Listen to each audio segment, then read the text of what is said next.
Hello दोस्तों, आज हम बात करने वाले हैं कॉमेडी और रोमांटिक फिल्म स्वीट एंड सावर के बारे में, जो कि 2021 में बनाई गई थी। इन चैंग शहर में जैंग ह्यूक नाम का एक मोटा लड़का, जिसे हाल ही में एक इंजीनियर की नौकरी मिल गई थी, हेपेटाइटिस बी होने के कारण अस्पताल में भर्ती हुआ था।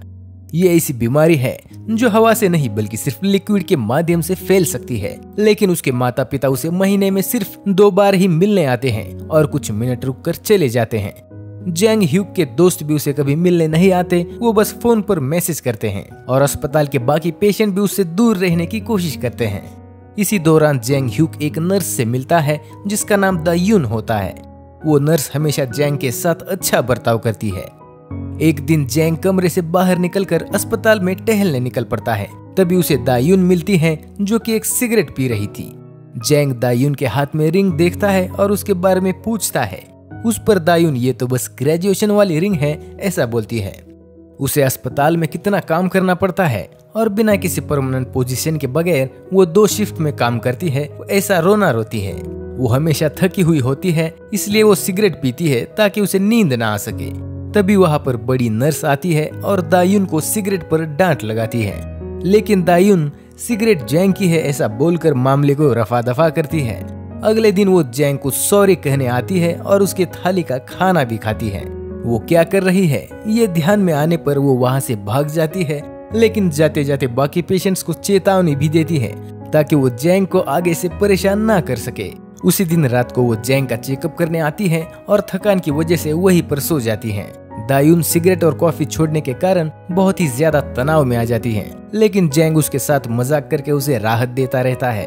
फोन पर मजाक या मैसेजेस छोड़ना हो या फिर दूसरों का खाना चुरा कर उसे खिलाना हो, दा यून के लिए अब उसके मन में जगह बनने लगी थी। दा यून भी जैंग को वैसा ही ट्रीट करती थी जैसे उसके मन में जैंग के लिए फीलिंग्स तैयार हो चुकी हो। लेकिन तभी डॉक्टर की रिपोर्ट आने पर जैंग को अस्पताल से छुट्टी करके घर पर जाने के लिए कहा जाता है। इस बात को जानकर वो बेहद दुखी हो जाता है, क्योंकि अब से वो दा यून को नहीं मिल पाएगा। जाने से एक दिन पहले वो कुछ फूलों को चुरा कर दा यून के लिए सरप्राइज रखता है, लेकिन उस दिन दा यून की जगह दूसरी नर्स आकर पूरा खेल खराब कर देती है।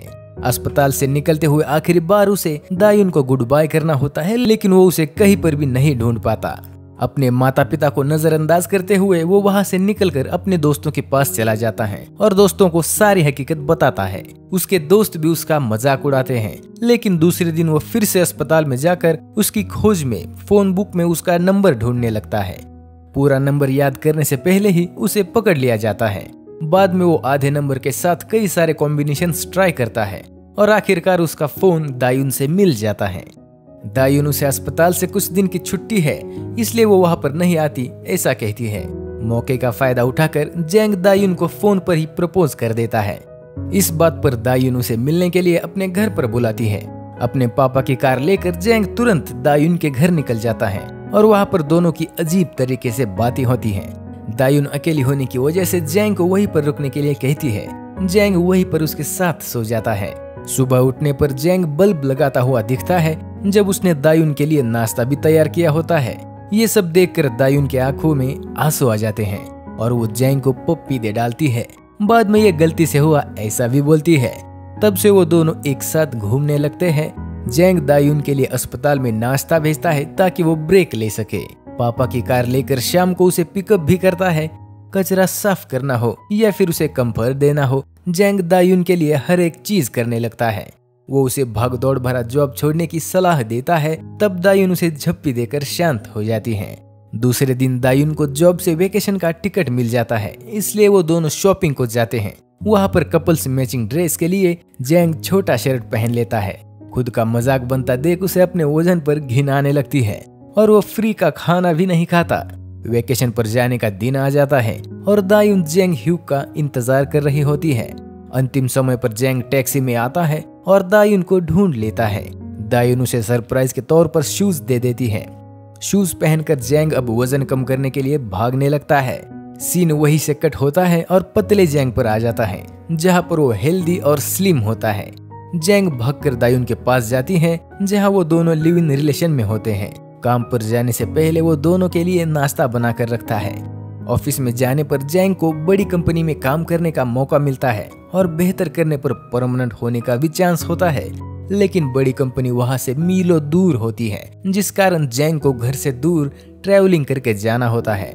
ये सब बातें जैंग दायुन को बोल रहा होता है, तभी वहाँ पर दूसरी नर्सेस आ जाती हैं। दायुन जैंग के साथ उसका रिलेशन बाकियों से छुपाना चाहती थी, स्पेशली तब जब बाकी नर्सेस को जैंग कुछ जाना पहचाना लगता था। कुछ दिन बाद जैंग यून को पिकअप करने जाता है और नई कार में वो हर दिन यून के पास आएगा ऐसा वादा भी करता है। साथ में वो उसे एक रिंग भी गिफ्ट करता है। नए ऑफिस में जाने के बाद जैंग को बो यंग नाम की एक लड़की कॉम्पिटिटर के तौर पर मिलती है, जो उसे खासा पसंद भी नहीं करती। ऑफिस में डिनर के वक्त परमानेंट टीम नए वर्कर्स को खाने पर नहीं बुलाती, इसलिए जैंग बो यंग के साथ फंस जाता है।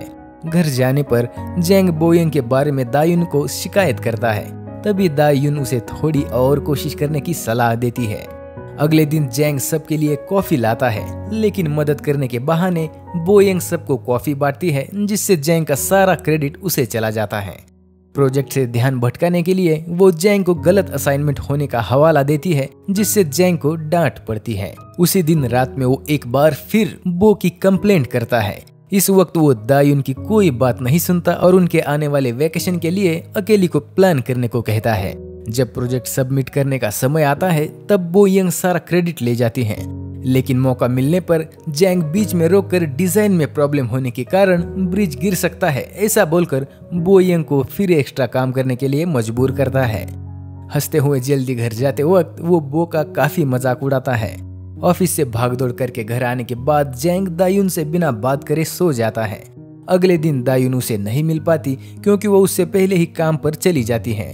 बाद में दायुन फोन पर जैंग को लेट होने पर ऑफिस के पास ही रुकने और वीकेंड्स पर ही घर आने को कहती है। बो यंग हर दिन बद से बदतर हो जाती है। वो हर दिन ऑफिस में ही रुकती है और हर वक्त खाती रहती है। गंदे कपड़ों के साथ वो काम के समय भी सोने लग जाती है। लेकिन जब जैंग उसे ज्यादा ना खाने का सुझाव देता है, तब उसका इमोशनल ब्रेकडाउन होकर जैंग के कारण उसे देर रात काम करना पड़ता है और उसके लिए खाना भी खाना पड़ता है ऐसा बोलती है। जैंग को उसकी दया आती है और उस दिन वो वहीं पर उसकी मदद करने रुक जाता है। तब वो दायुन के मैसेजेस का रिप्लाई देना भी भूल जाता है।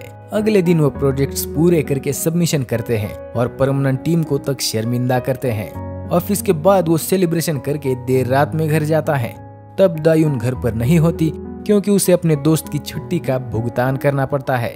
जैंग उससे ज्यादा न मिलने के लिए सॉरी कहकर सो जाता है। ऑफिस में दोनों के काम को देखकर जैंग और बो यंग को साथ में एक प्रोजेक्ट दिया जाता है, जो वो दोनों एक साथ करने लगते हैं। जैंग अब बो यंग के बारे में सोचने लगता है और दायुन को इग्नोर कर रहा होता है। दूसरी तरफ दायुन उसे कुछ कहना चाहती है, जो वो हर दिन टालती रहती है। दूसरा प्रोजेक्ट भी कामयाब होता है और पार्टी के लिए जैंग बो के साथ डिनर पर जाता है। घर न आने पर वो दायुन को काम पर होने का बहाना बोल देता है। दूसरी रात बो यंग उसके साथ फ्लर्ट करती है, लेकिन उसी वक्त जैंग भागकर घर निकल जाता है, जहां पर उसे कचरे के ढेर मिलते हैं। दायुन उसे कचरा फेंकने और लाइट बल्ब चेंज करने को कहती है। इस बात पर दोनों में झगड़ा होता है, क्योंकि दोनों भी देर रात तक काम कर रहे हैं। दूसरे दिन दायुन प्रेग्नेंट होने की बात जैंग को बताती है, जिससे वो तनाव में आ जाता है। ऑफिस से छुट्टी लेकर वो दायुन के पास आता है और वहां से दोनों अस्पताल चले जाते हैं।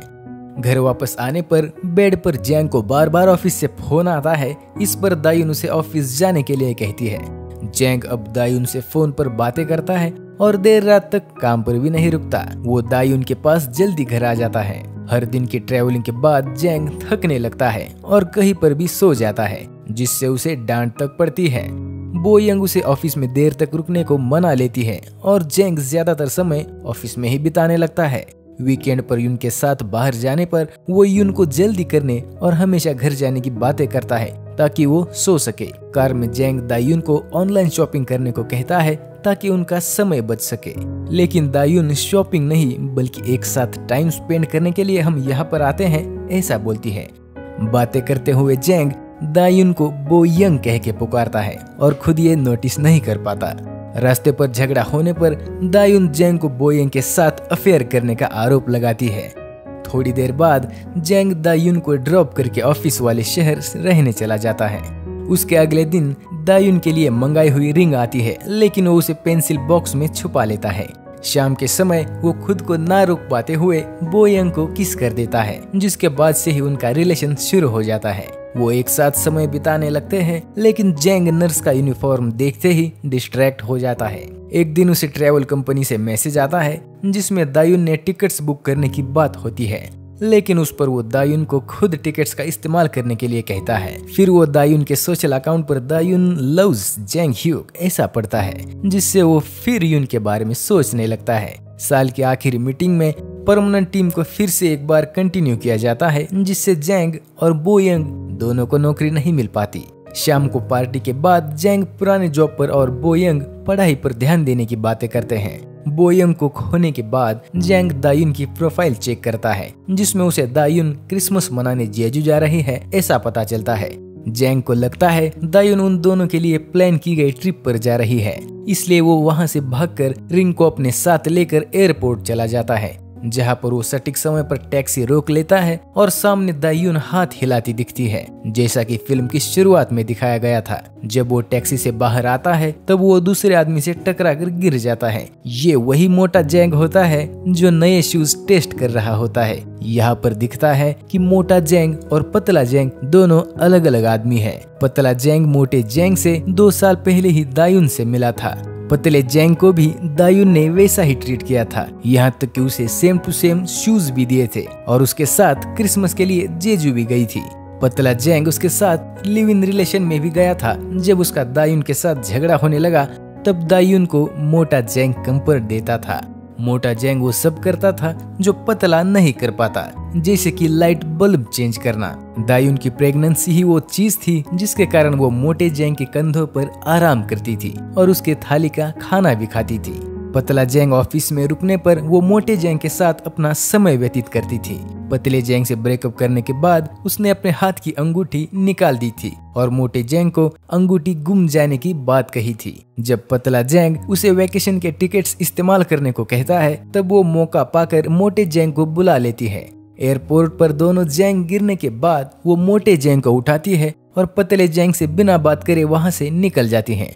पतला जैंग कचरे को लात मारकर वहां से निकल जाता है और पार्टी ज्वाइन करता है, जहां पर उसे पता चलता है कि बो यंग को भी जेजू वेकेशन गिफ्ट में मिला है। जैंग को अपने बॉस पर गुस्सा आने लगता है और ये सारा उसी का किया धरा है ऐसा होने का एहसास होता है। जेब की रिंग निकालकर वो बो यंग को प्रपोज करता है, लेकिन वो तुरंत उसे रोक देती है और मना कर देती है। इसके बाद जैंग ह्यूक पूरी रात वहीं पर पीता रहता है। तो दोस्तों, कैसा लगा आपको ये वीडियो नीचे कमेंट करके जरूर बताना, और हाँ, चैनल पर नए हो तो सब्सक्राइब भी कर देना। मिलते हैं अगले वीडियो में। ये वीडियो देखने के लिए धन्यवाद।